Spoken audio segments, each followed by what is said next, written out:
Creative কম্পিউটারের পক্ষ থেকে শুভেচ্ছা। প্রিয় শিক্ষার্থী, লক্ষ্য করুন আমি ফটোশপে একটি পিএইচডি ফাইল ওপেন করে রেখেছি। এমত অবস্থায় এই যে পিএইচডি ফাইলটি রয়েছে এখানে কিছু টেক্সট আপনারা দেখতে পাচ্ছেন। এখন এই যে এত সুন্দর সুন্দর যে টেক্সটগুলো রয়েছে এগুলো কিন্তু আমি যদি একটু এর লেয়ারের দিকে খেয়াল করে লক্ষ্য করুন, এখানে কিন্তু প্রতিটি লেয়ার অর্থাৎ টেক্সটের যে প্রতিটি লেয়ার রয়েছে প্রত্যেকটাতে কিন্তু আপনার এখানে হলুদ একটি আইকন দেখা যাচ্ছে। তার মানে হলো এখানে যে ফন্টগুলো ব্যবহার করা হয়েছে এই ডিজাইনটিতে সেই ফন্টগুলো আমার কম্পিউটারে ইনস্টল নেই।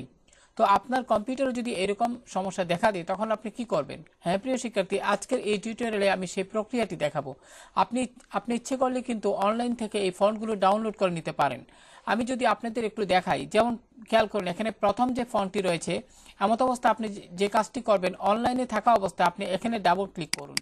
ডাবল ক্লিক করার পরে কিন্তু এই যে ফন্ট অর্থাৎ এখানে প্রথম যে ফন্ট যে আপনার হলুদ আইকনটি রয়েছে এখানে ক্লিক করার সাথে সাথে লক্ষ্য করুন এখানে কিন্তু ফন্টের যে নামটি সেটি কিন্তু এখানে দেখাচ্ছে। আমি যদি ক্যান্সেল করে আপনাদের একটু দেখাই, যেমন আমি এখানে চোখের আইকনটিতে যদি একবার ক্লিক করি তাহলে কিন্তু লক্ষ্য করুন এখানে কোন ফন্টটি ডিজাইনটি কেমন সেটি কিন্তু এখানে প্রিভিউ আকারে আমরা দেখতে পাচ্ছি। যাই হোক, আমি এখানে পুনরায় ডাবল ক্লিক করলাম, যেহেতু আমি ফন্টটি গুগল থেকে ডাউনলোড করতে চাই সেক্ষেত্রে ডাবল ক্লিক করলাম। তারপর এখানে একটু মনোযোগ দিয়ে আপনি এই যে ফন্টের নাম এটি আপনি এইভাবে একটি কাগজে নোট করবেন। আমি যদি আরেকটা ফন্টের দিকে খেয়াল করি, লক্ষ্য করুন এখানে কিন্তু ফন্টের নামটি চলে এসেছে। সেক্ষেত্রে আপনি এখানে লক্ষ্য করুন এখানে যেভাবে আছে সেভাবে আপনি একটু যদি গুগলে যান তাহলে আপনি সার্চ করুন।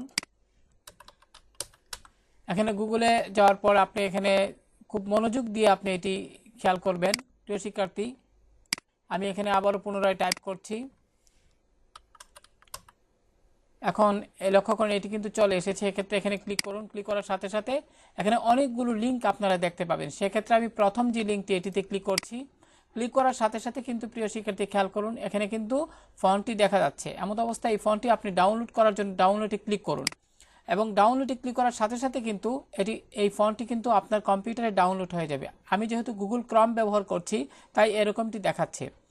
তো যাই হোক প্রিয় শিক্ষার্থী, এখানে ফন্টটি ডাউনলোড হয়ে গেল। এবার যদি আপনি এখানে ক্লিক করেন এবং শো ইন ফোল্ডার, তারপর এখানে আপনার ডাউনলোডকৃত যে ফন্টটি সেটি এরকম জিপ আকারে জিপ আকারে দেখাবে। আপনি এখানে রাইট বাটন ক্লিক করে এক্সট্রাক্ট করে নেবেন এবং ওকে বাটনে ক্লিক করার সাথে সাথে একটি ফোল্ডার দেখতে পাবেন। সেখানে আপনি এই ফন্টের যে নামে সেটি ডাবল ক্লিক করুন এবং এখানে আপনি ফন্টের উপর রাইট বাটন ক্লিক করে ইনস্টলে ক্লিক করুন। ইনস্টলে ক্লিক করলে কিন্তু এই ফন্টটি আপনার কম্পিউটারে ইনস্টল হয়ে যাবে এবং আপনি এখন থেকে কিন্তু এই ফন্টটি ব্যবহার করতে পারবেন যে কোনো ডিজাইনে। তো প্রিয় শিক্ষার্থী, আশা করি যারা ফটোশপ নিয়ে কাজ করেন তাদের ক্ষেত্রে এই টিউটোরিয়ালটি অর্থাৎ গ্রাফিক্স নিয়ে কাজ করেন তাদের ক্ষেত্রে আজকের এই টিউটোরিয়ালটি খুবই সহায়ক হবে। তো ভালো থাকুন সবাই, আল্লাহ হাফেজ।